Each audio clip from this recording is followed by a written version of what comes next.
Captain Jake Murphy had seen better days. Hell, he'd seen better decades.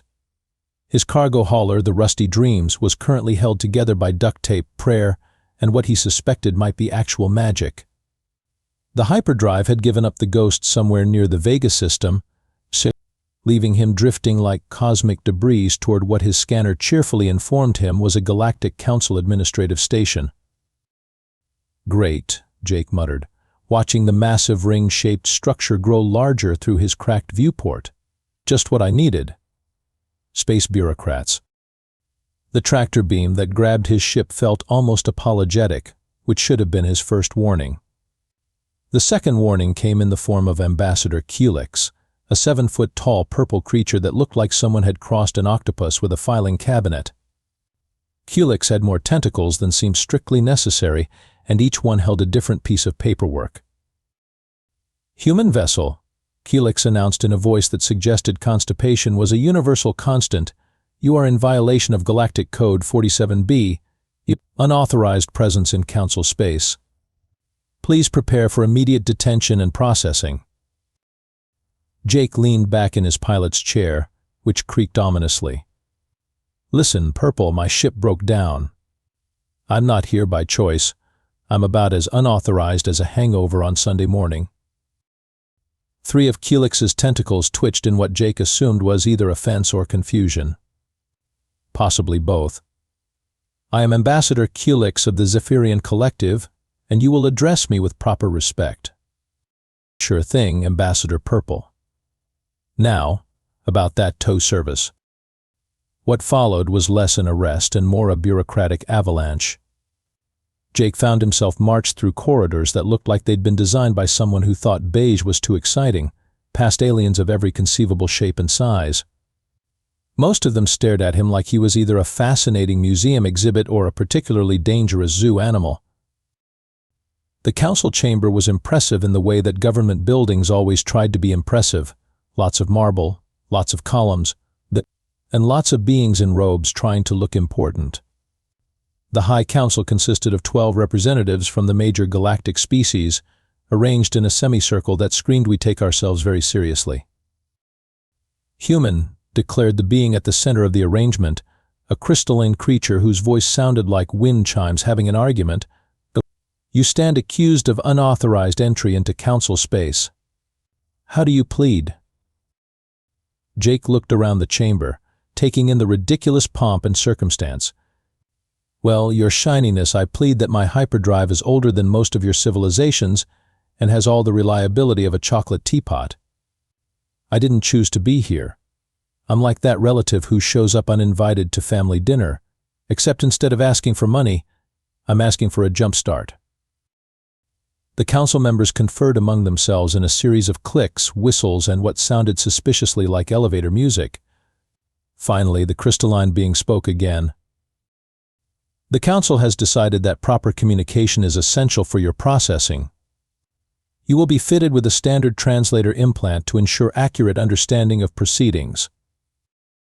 Jake raised an eyebrow. "A what now?" "It's perfectly safe," Ambassador Helix assured him, though the way his tentacles were writhing suggested otherwise. "The implant will allow you to speak and understand all registered galactic languages. Very routine procedure." "Right," Jake said slowly. "Because nothing that starts with 'it's perfectly safe' has ever gone horribly wrong in the history of the universe." But as 2 very large, very armed security guards stepped forward, Jake realized his opinion on the matter was about as relevant as a screen door on a spacecraft. Dr. Velcris had the distinction of being the most nervous surgeon in 3-star systems, which was quite an achievement considering the competition. His 6 arms trembled as he prepared the translator implant, while his compound eyes darted between his instruments and the human strapped to the medical table. "Now, Mr. Murphy, Doctor." Velcris chittered, his voice like a cricket with anxiety issues. "This is a completely standard procedure. We've installed thousands of these implants. Absolutely routine. Nothing to worry about." "Well, mostly nothing. There was that incident with the Krillian ambassador. But we don't talk about that anymore." Jake tried to turn his head to look at the doctor, but the restraints held him firmly in place. "You know, Doc, your bedside manner could use some work. Maybe try not mentioning previous disasters while you've got sharp objects near my brain." "Oh, this isn't sharp," Dr. Velcris said, holding up what looked like a mechanical spider having a bad hair day. "It's more of a burrowing insertion device. It'll drill through your skull and nest the implant directly in your language center. Very precise. Usually. Usually? Well, 97% of the time. The other 3% result in complications." "What kind of complications?" Dr. Velcris paused, his surgical instruments hovering over Jake's head. "Let's not borrow trouble, shall we? Just try to think peaceful thoughts while the nanobots integrate with your neural pathways." The procedure itself felt like someone was doing construction work inside Jake's skull while a mariachi band played in his sinuses. There were lights, sounds, and the distinct sensation that his brain was being reorganized by someone who'd never read the manual. When Jake woke up, the first thing he noticed was that his head felt like it had been used as a punching bag by a particularly enthusiastic prizefighter. The second thing he noticed was the circle of terrified faces staring down at him. "Ah, good you're awake," said Dr. Velcris, though he was backing away from the table with his hands raised. "How do you feel?" Jake opened his mouth to say he felt like he'd been hit by a freight train, but what came out instead was, "Krath null vex mordai jalith zum tai nef." The effect was immediate and dramatic. Every alien in the room either fell to their knees, scrambled for the exits, or began making what sounded like prayers to various deities. Emergency lights started flashing, and somewhere in the distance, an alarm began wailing. "What the hell did I just say?" Jake asked, except it came out as, "Vorthnai kelleth mor vex taluan." Dr. Velcris had gone from nervous to catatonic. His 6 arms were now wrapped around himself in what Jake assumed was either a protective gesture or the alien equivalent of a panic attack. "Get High Scholar Zenthara," someone shouted. "Get her now." "Who's Zenthara?" Jake tried to ask, but the words that emerged sent another wave of panic through the remaining medical staff. High Scholar Zenthara arrived 15 minutes later, moving with the careful dignity of someone who'd seen every possible variety of cosmic nonsense and wasn't impressed by any of it. She was tall, silver-skinned, and had the kind of presence that suggested she'd been teaching remedial students since before the galaxy had proper plumbing. She took one look at Jake, listened to his increasingly frustrated attempts at communication, and went very, very pale. "By the eternal archives," she whispered. "He's speaking the first tongue." "The what now?" Dr. Velcris squeaked. "The language of the builders. The forbidden tongue. The words that shaped the galaxy itself." Zenthara's voice carried the weight of someone delivering a death sentence. "This human is speaking the language of the gods." Jake, who understood exactly none of this but was getting tired of being strapped to a table, said what he hoped was, "Could someone please explain what's going on and maybe untie me?" Instead, the lights in the medical bay flickered, 3 computers spontaneously rebooted, and Dr. Velcris fainted. The interrogation room looked like it had been designed by someone who'd read about intimidating in a manual, but had never actually seen it done properly. Jake sat in a chair that was either too small or too large for every species except humans, which he found oddly comforting in a, "at least something was designed for me" kind of way. Surrounding him were the heavy hitters of the Galactic Council, plus a few newcomers who'd apparently been called in for what the guards were whispering about as the situation. High Scholar Zenthara sat directly across from him, her silver fingers steepled and her expression suggesting she was trying to solve a puzzle that might explode. "Let's try this again," Zenthara said carefully. "Please state your name and species." Jake opened his mouth to give the simple answer, but what came out was another string of syllables that made half the council members duck under their desks.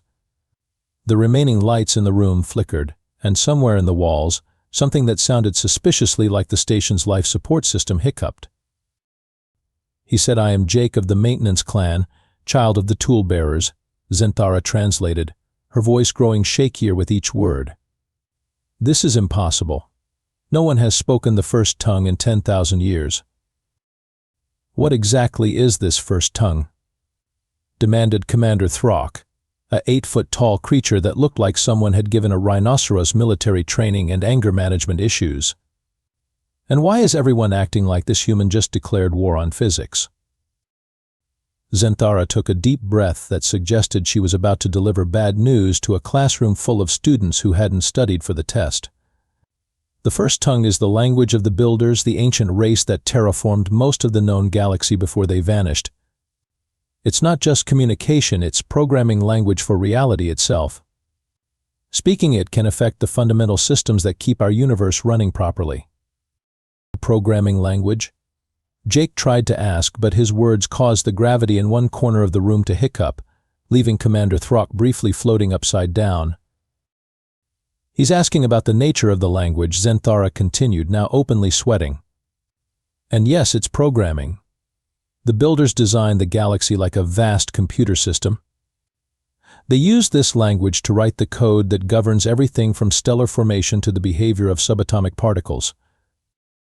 Commander Throck, who had managed to right himself and was now clinging to his chair, pointed an accusatory finger at Jake. "This human is a weapon. He could destroy us all with a badly timed sneeze." "I'm not trying to destroy anything," Jake protested, which came out as something that made the room's temperature drop 10 degrees and caused the air recycling system to start playing what sounded like a funeral march. "He says he means no harm," Zenthara translated, though she was now backing toward the exit. "But he also just accidentally triggered the station's emergency protocols and somehow convinced the environmental system that we're all dead."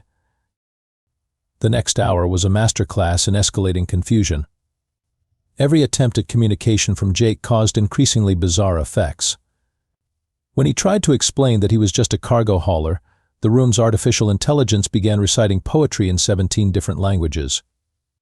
When he expressed frustration at the situation, the light started pulsing in rhythm with his heartbeat. "This is insane," Jake finally said, and the words that came out caused every electronic device in the room to display the same message: "System Administrator has entered the chat." Commander Throck drew his weapon, which immediately turned into a bouquet of flowers. "He's taken control of the station." "I haven't taken control of anything," Jake shouted, which was translated by his implant into something that made the station's main computer announce, "Priority override accepted. Running diagnostic protocols." High Scholar Zenthara stared at Jake with the expression of someone who'd just realized they were standing in the middle of a cosmic joke. "By the archives," she whispered. "You're not speaking the forbidden language. You're speaking the technical support language. You're filing bug reports with the universe." What followed could only be described as controlled chaos, if controlled meant like a runaway freight train made of confusion and cosmic bureaucracy. Jake, still strapped to his chair but now surrounded by a growing crowd of panicking aliens, was beginning to understand that his translator implant had essentially turned him into the galaxy's most unwilling customer service representative. "Look," Jake said, trying to keep his voice calm and reasonable, "I just want to fix my ship and get out of here. This whole situation is nuts."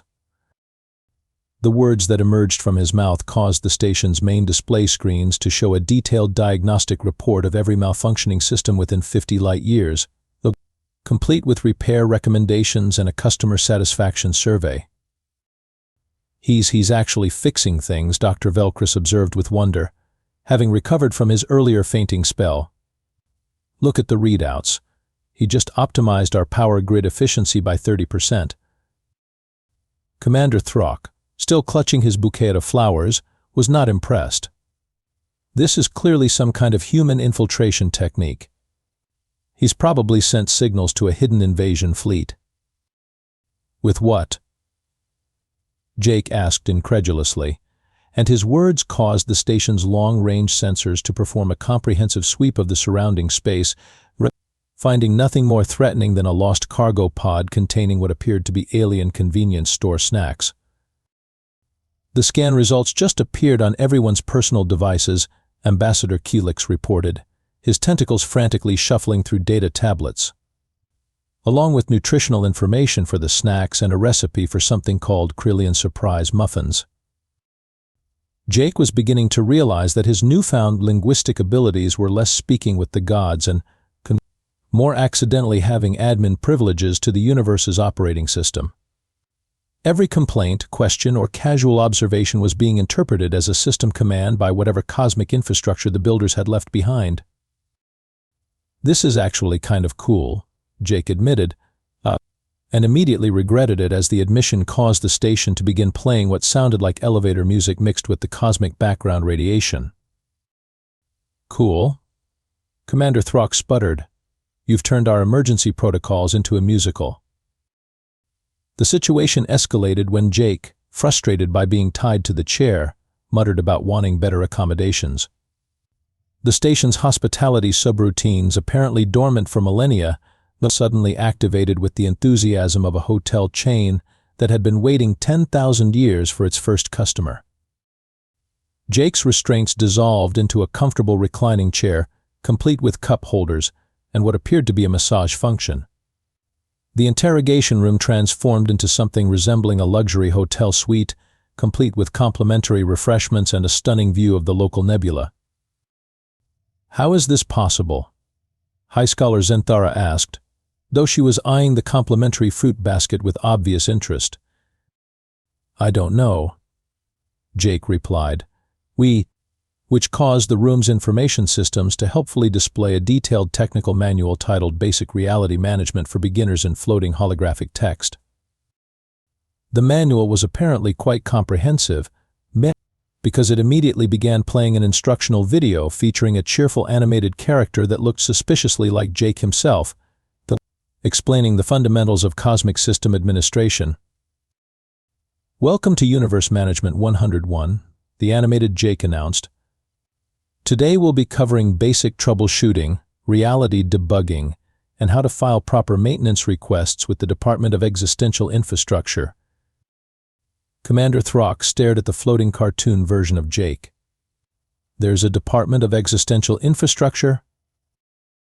Apparently the real Jake said, causing a helpful organizational chart to appear showing the complete bureaucratic structure of cosmic reality management. It was impressively complicated and included departments Jake was pretty sure he didn't want to know about, like paradox resolution and temporal maintenance. The final straw came when Jake, overwhelmed by the absurdity of the situation, said something that roughly translated to "I want to speak to your manager." Every screen on the station went black. The background hum of machinery fell silent. For a moment that felt like eternity, nothing happened.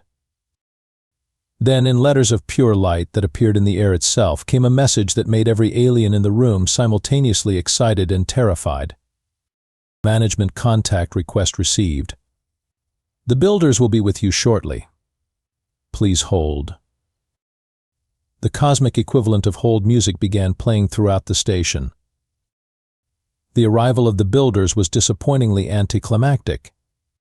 Jake had expected something dramatic, reality tearing open, cosmic trumpets, maybe some lightning. Instead, there was a polite chime, like someone pressing a doorbell, and three figures simply stepped out of what appeared to be thin air.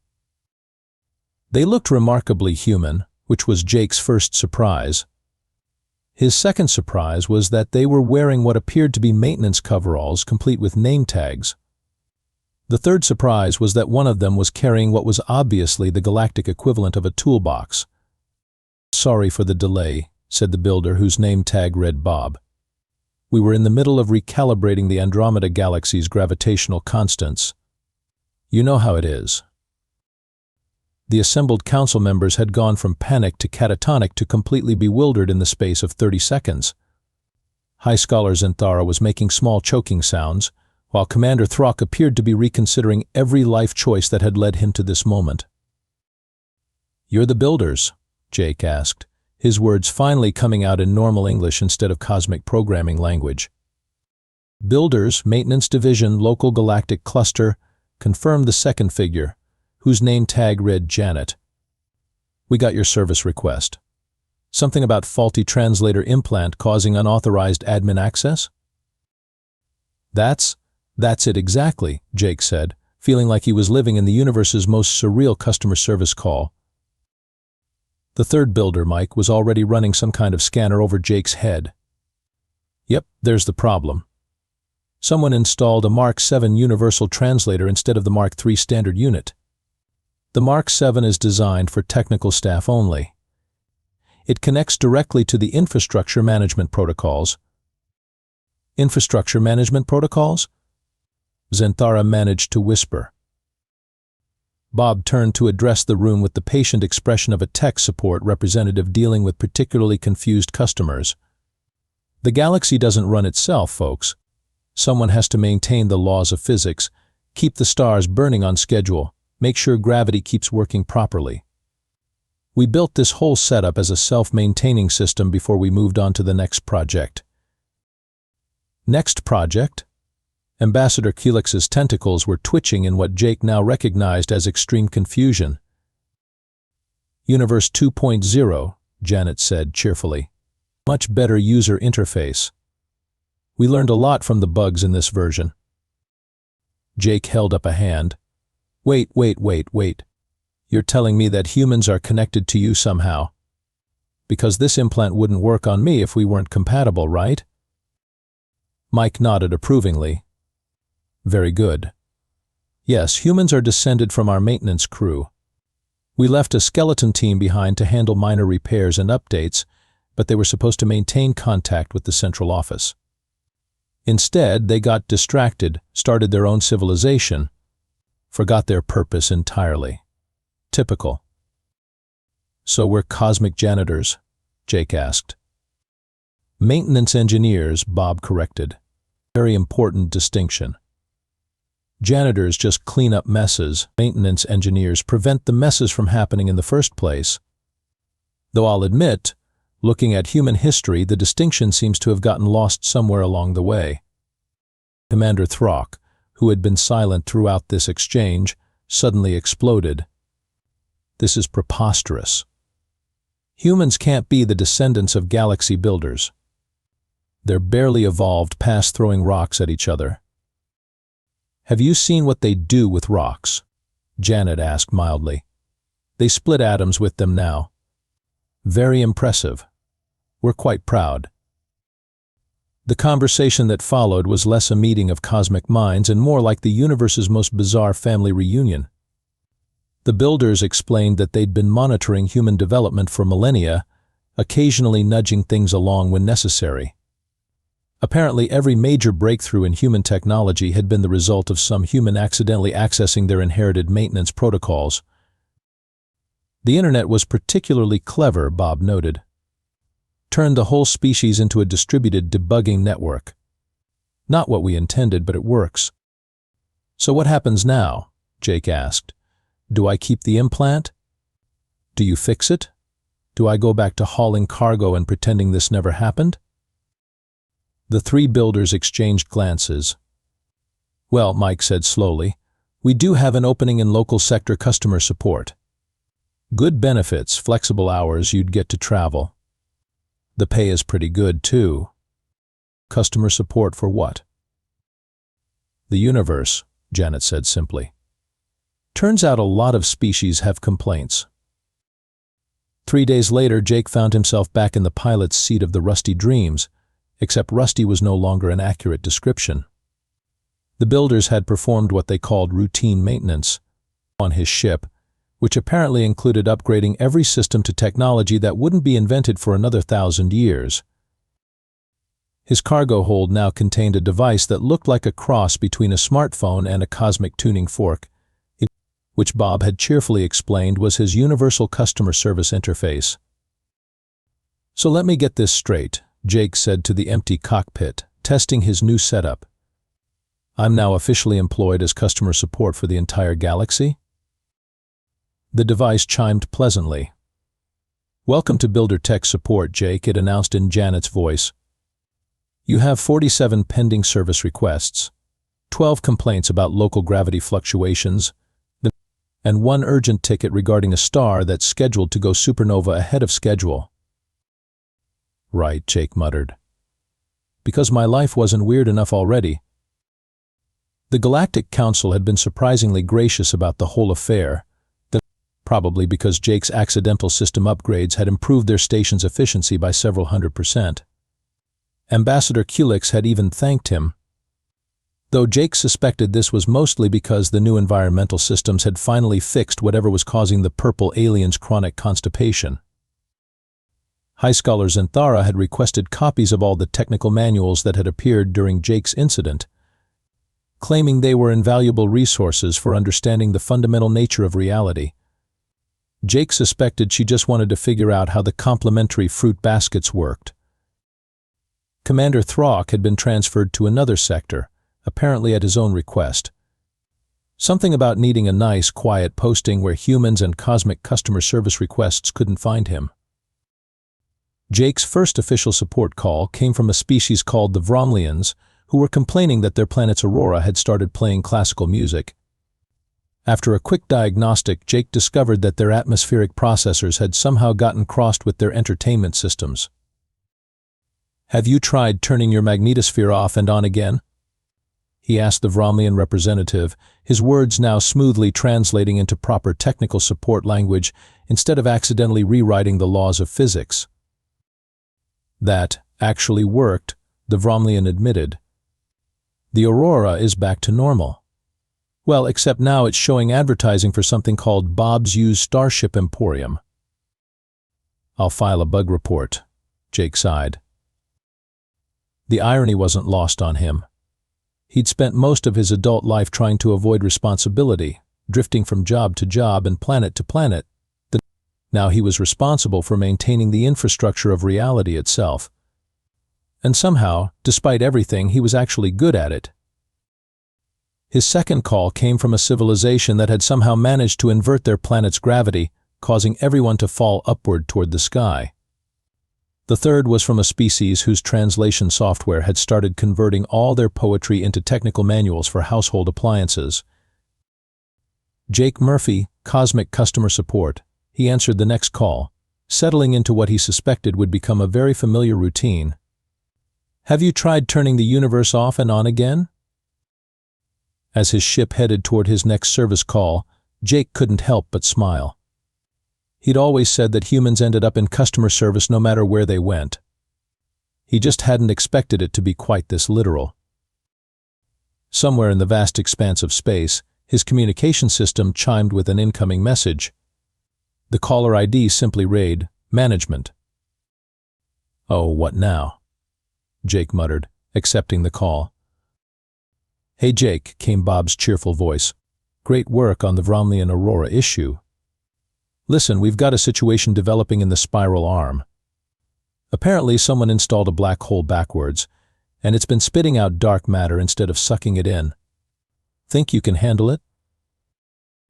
Jake looked out at the stars, each one potentially harboring civilizations with their own cosmic technical difficulties, and realized that his boring cargo hauling days were officially over. "Sure thing, Bob," he said, adjusting his course toward the problem sector. "Just another day at the office."